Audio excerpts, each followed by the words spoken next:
Assalamualaikum warahmatullahi wabarakatuh. Pada kesempatan ini, kita akan membahas tentang bagaimana perpecahan di bekas negara Yugoslavia. Sebelum kita masuk ke sana, kita mulai dari latar belakang berdirinya Yugoslavia terlebih dahulu.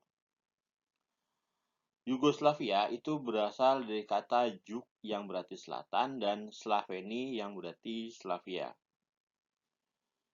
Di mana etnis mayoritas dari negara ini itu adalah bangsa Slav dan terletak di bagian selatan semenanjung Balkan.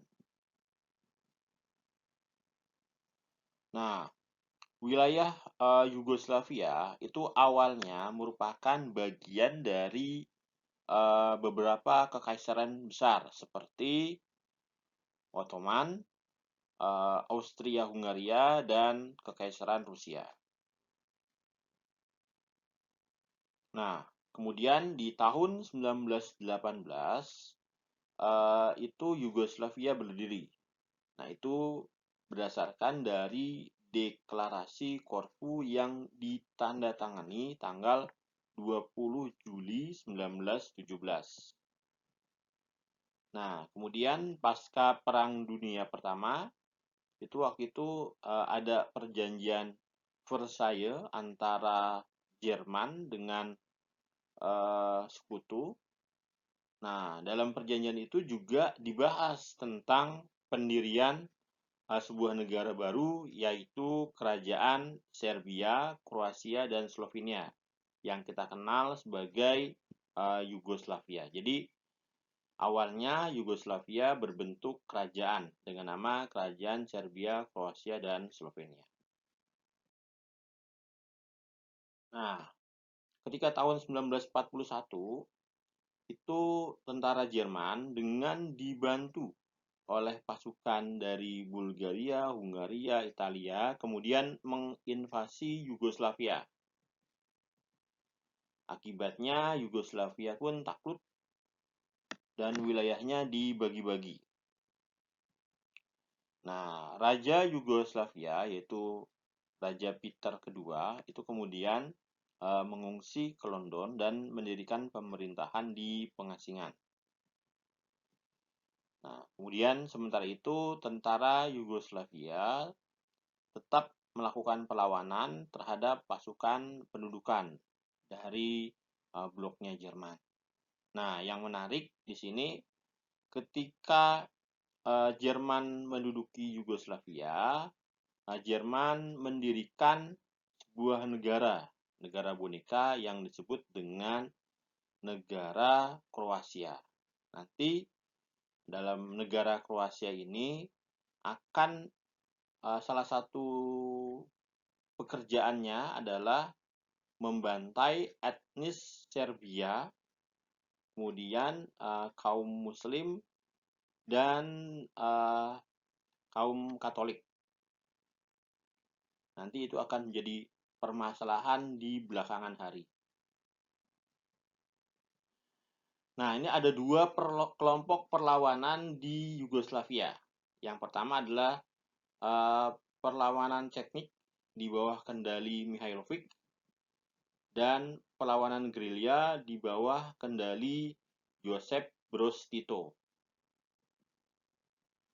Nah, Josip Broz Tito ini dia menganut paham komunis.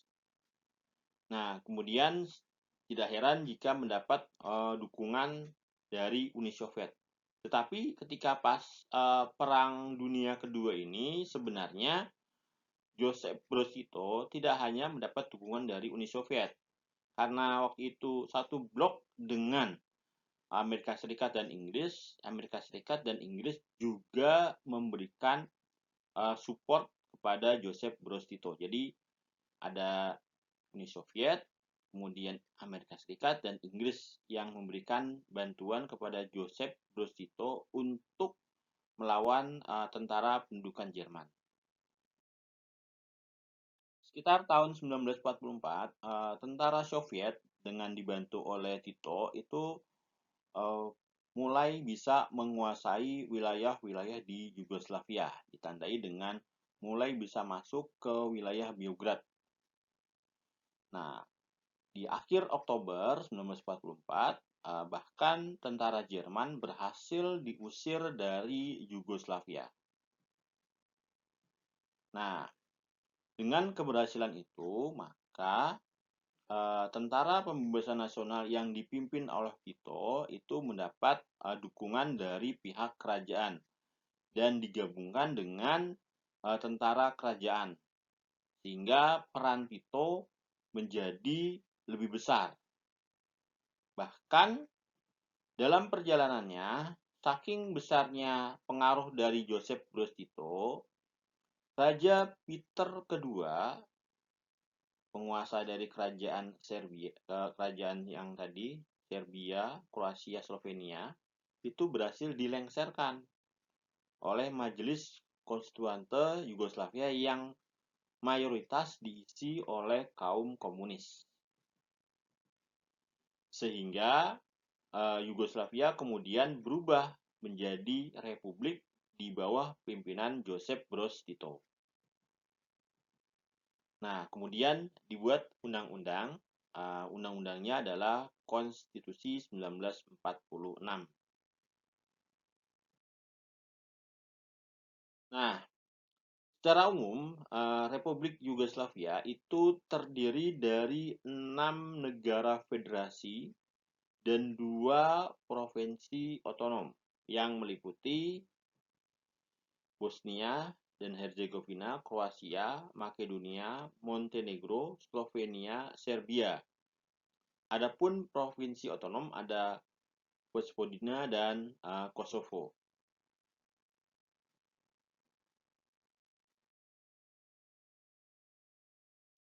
Di bawah Joseph Broz Tito, Yugoslavia itu menggunakan sistem sosialis komunis. Nah, sistem ini kan biasanya menggunakan sistem perekonomian yang sentralistik. Nah, yang menarik dalam pemerintahan Joseph Broz Tito itu di tahun 1948 itu Stalin yang memang sangat ingin mengendalikan negara-negara satelitnya yang berhaluan komunis mencoba untuk mengendalikan Yugoslavia. Akan tetapi Joseph Broz Tito tidak sependapat. Nah, sehingga akhirnya Joseph Broz Tito memutuskan untuk keluar dari Komunis Internasional atau Kominfom karena ada konflik dengan Stalin tadi. Nah, dalam perjalanan berikutnya, Tito kemudian menjalankan politik yang lebih independen dalam tata politik internasional, di mana Presiden Joseph Broz Tito kemudian menjadi salah satu pendiri gerakan non-blok. Jadi, Joseph Broz Tito itu dia berhaluan komunis, tetapi tidak sepakat dengan Blok Timur dan menjadi salah satu pendiri gerakan non-blok bersama dengan Presiden Soekarno dari Indonesia. Nah, dalam perjalanannya sistem sentralistik yang diterapkan dalam perekonomian di Yugoslavia itu menimbulkan masalah, sehingga membuat daerah-daerah yang kaya itu merasa dieksploitasi oleh pemerintah pusat. Hal ini membuat daerah-daerah itu menjadi protes dan kemudian dibuatlah Konstitusi 1974. Nah, akibat dari konstitusi ini, kekuasaan beralih ke negara-negara bagian, di mana negara-negara bagian itu memiliki kewenangan yang lebih besar dalam menentukan sistem perekonomian masing-masing. Nah, adapun pemerintah pusat hanya memegang kekuasaan di bidang moneter atau keuangan, pertahanan keamanan, dan hubungan luar negeri. Nah, Kemudian pada bulan Mei 1980, Joseph Broz Tito wafat.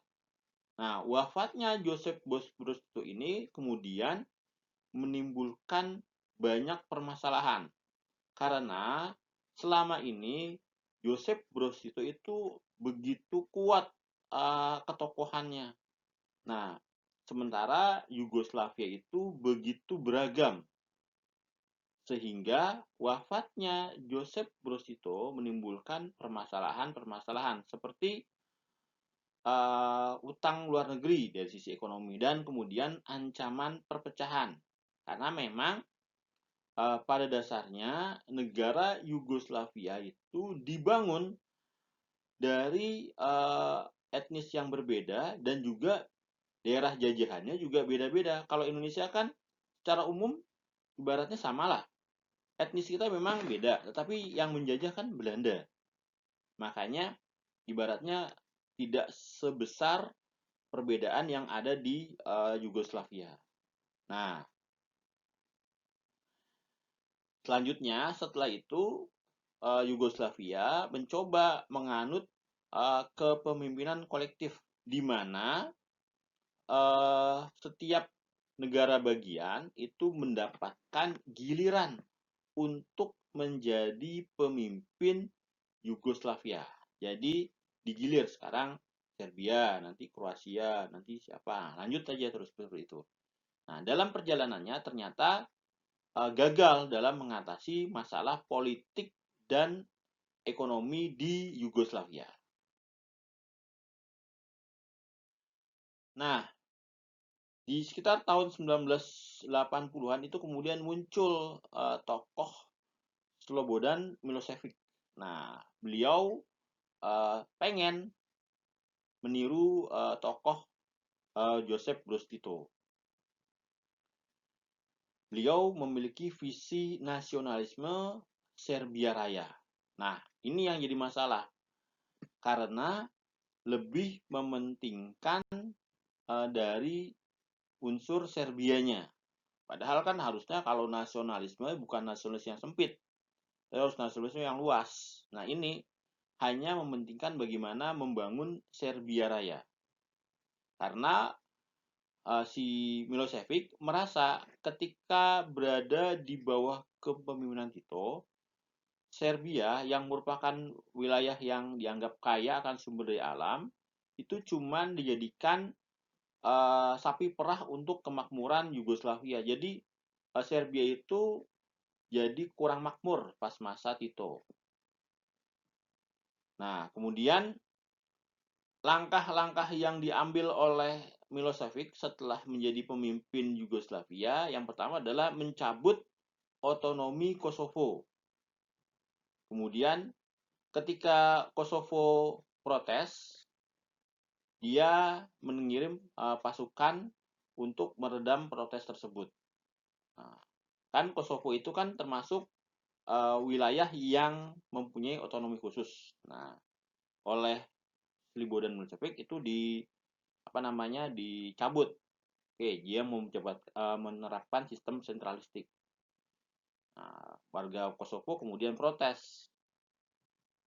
Nah, selain Kosovo, itu negara bagian yang lainnya, Slovenia dan Kroasia juga protes. Wah, nggak bisa kayak gitu dong. Jangan mentang-mentang pemimpinnya dari Serbia, terus Serbia main cabut-cabut saja otonomi daerah Kosovo. Dan Slovenia dan Kroasia itu kemudian mendesak supaya Serbia bisa menghargai otonomi setiap bangsa-bangsa yang ada di Yugoslavia. Akan tetapi, protes dari Slovenia dan Kroasia itu ternyata tidak dihiraukan oleh Milosevic. Sehingga akan menimbulkan permasalahan yang jauh lebih besar lagi. Nah, dalam perjalanannya, negara-negara bagian dari Yugoslavia kemudian mencoba memproklamasikan kemerdekaannya. Diawali dari Slovenia yang memproklamasikan kemerdekaannya tanggal 25 Juni 1991. Nah, ketika Slovenia memproklamasikan, langsung terjadi pertempuran antara Slovenia dengan tentara Federasi Yugoslavia. Nah, tentara Federasi masuk ke wilayah Slovenia. Kemudian, tentara Federasi ini secara umum itu terdiri dari orang-orang Serbia ya. Nah, yang menarik, perang di Slovenia ini hanya berlangsung kurang lebih 7 hari. Jadi nggak lama perangnya. Kenapa? Karena penduduk Slovenia itu nyaris homogen. Jadi dari etnis Slovenia. Sehingga tidak ada kepentingan warga Serbia yang terancam di Slovenia. Sehingga Slovenia dibiarkan untuk merdeka. Ya udahlah, nggak apa-apa. Kira-kira seperti itu mudahnya. Kemudian ketika Kroasia juga ikut memproklamasikan kemerdekaannya, itu perang di Kroasia itu berlangsung relatif sengit, lama, serta kejam. Hal ini terjadi karena adanya memori di Perang Dunia Kedua. Ingat waktu di slide sebelumnya saya katakan bahwa di masa Perang Dunia Kedua, Jerman membentuk negara boneka Kroasia. Nah, salah satu tugas dari negara boneka tersebut adalah membantai orang-orang Serbia, sehingga orang Serbia menjadi sakit hati dengan pembantaian tersebut. Nah, ini menjadi kesempatan dalam tanda kutip untuk balas dendam lah. Kira-kira seperti itu. Nah, kemudian faktor penyebab lainnya adalah besarnya komunitas Serbia di Kroasia. Jadi, banyak banget orang-orang Serbia yang ada di Kroasia. Jadi, sehingga itu mengkhawatirkan kalau Kroasia memerdekakan diri, bagaimana dengan nasibnya orang-orang Serbia yang ada di Kroasia? Nanti bisa seperti apa nih? Nggak kebayang dong, berarti nanti apa disuruh pulang atau gimana? Aset-asetnya kan juga banyak di sana. Nah, sehingga akhirnya perang ini berlangsung lama, sengit, dan kejam. Nanti beberapa tahun kemudian, baru nanti perang ini bisa usai setelah komunitas Eropa mengakui kemerdekaan dari Kroasia. Kemudian tanggal 8 September 91 Makedonia yang merupakan negara bagian termiskin di Yugoslavia itu memproklamasikan kemerdekaannya. Nah, terhadap proklamasi kemerdekaan Makedonia itu Federasi Yugoslavia tidak berbuat apa-apa. Jadi tentara federal nggak dikirim ke sana karena mungkin miskin. Ya udahlah, biarin aja lah. Dia mau merdeka ya udah nggak apa-apa. Nah, bulan Oktober 91, Bosnia dan Herzegovina itu memproklamasikan kemerdekaannya. Nah, penduduk Serbia yang ada di Bosnia itu kemudian menolak.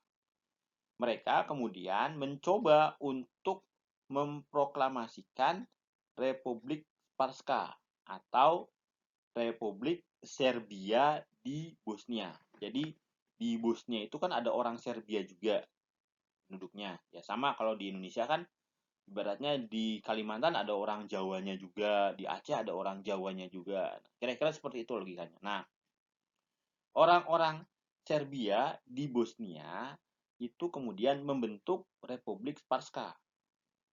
Nah, dibantu oleh tentara Federal Yugoslavia berperang dengan uh, Republik Bosnia Herzegovina yang baru saja dimerdekakan.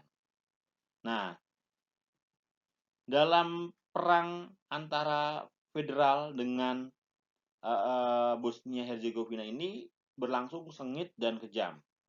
Bahkan pada waktu itu sempat terjadi genosida karena Bosnia Herzegovina itu kan mayoritas penduduknya adalah Muslim.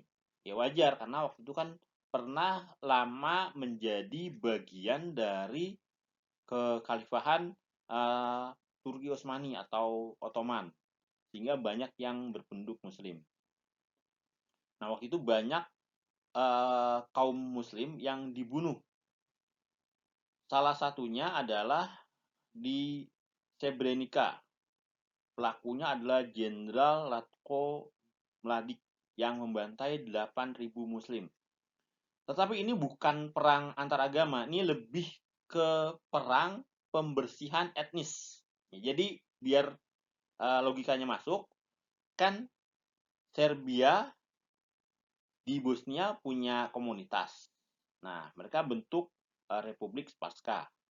Nah, ketika ada dua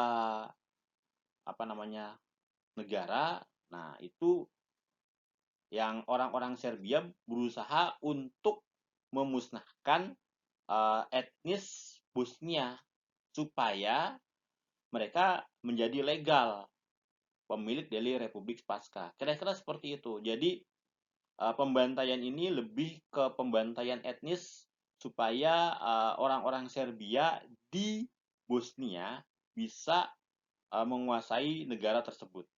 Kira-kira seperti itu.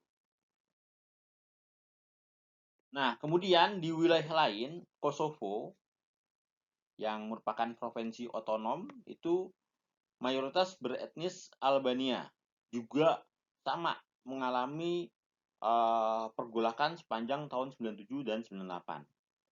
Nah, penyebabnya karena Serbia ingin memasukkan wilayah ini sebagai bagian dari negara Federasi Yugoslavia yang baru. Sementara orang-orang Kosovo menginginkan supaya mereka bisa merdeka. Sama seperti negara-negara bagian yang lain. Nah, Kosovo menentang dan bahkan melancarkan perang gerilya. Nah, tentara Serbia kemudian melakukan represi dan melakukan pembantaian massal terhadap etnis Albania. Ya, sama.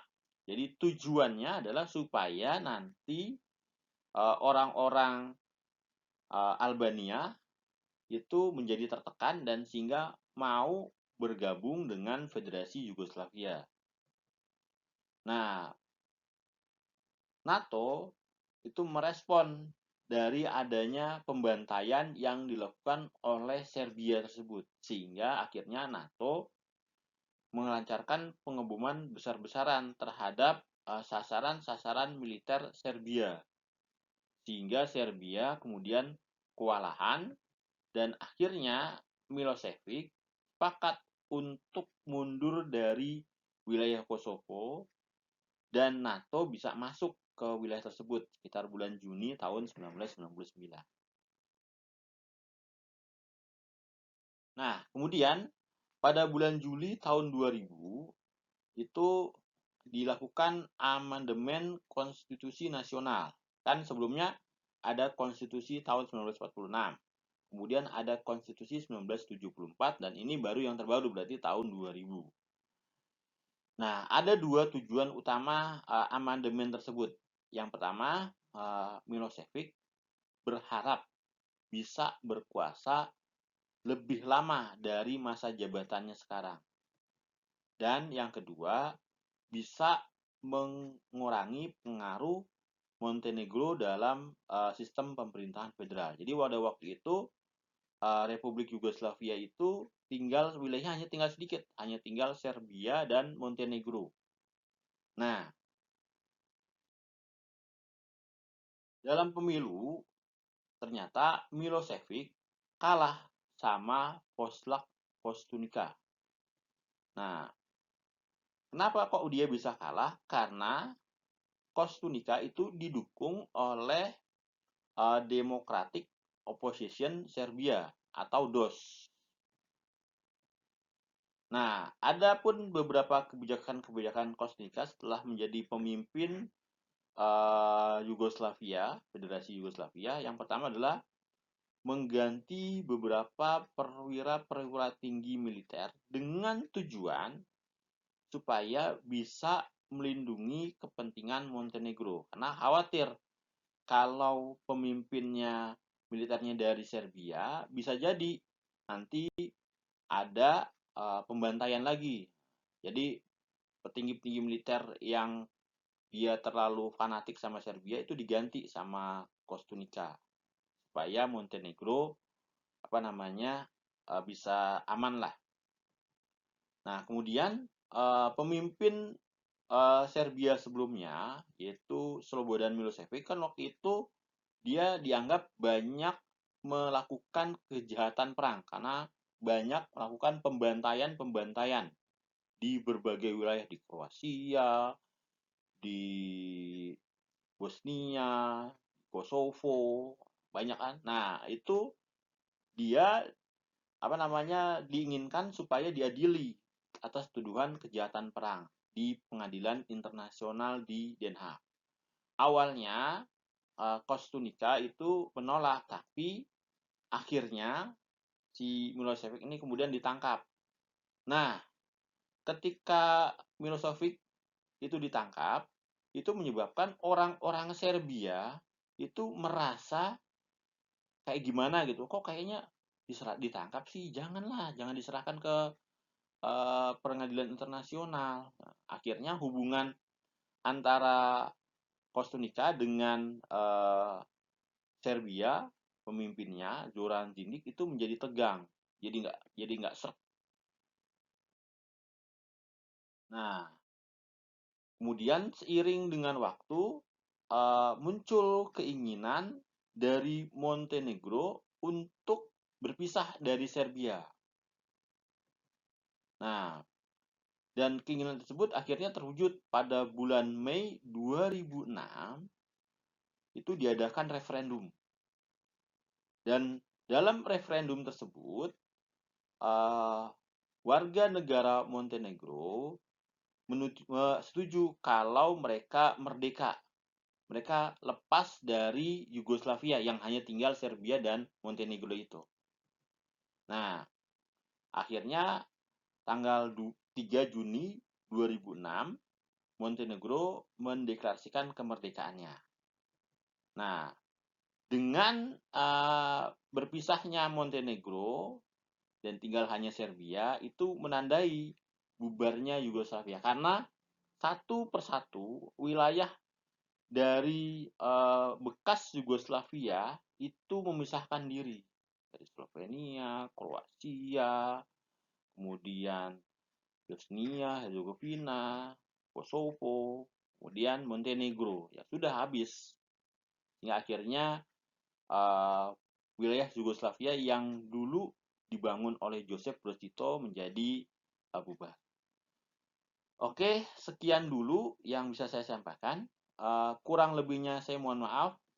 Assalamualaikum warahmatullahi wabarakatuh.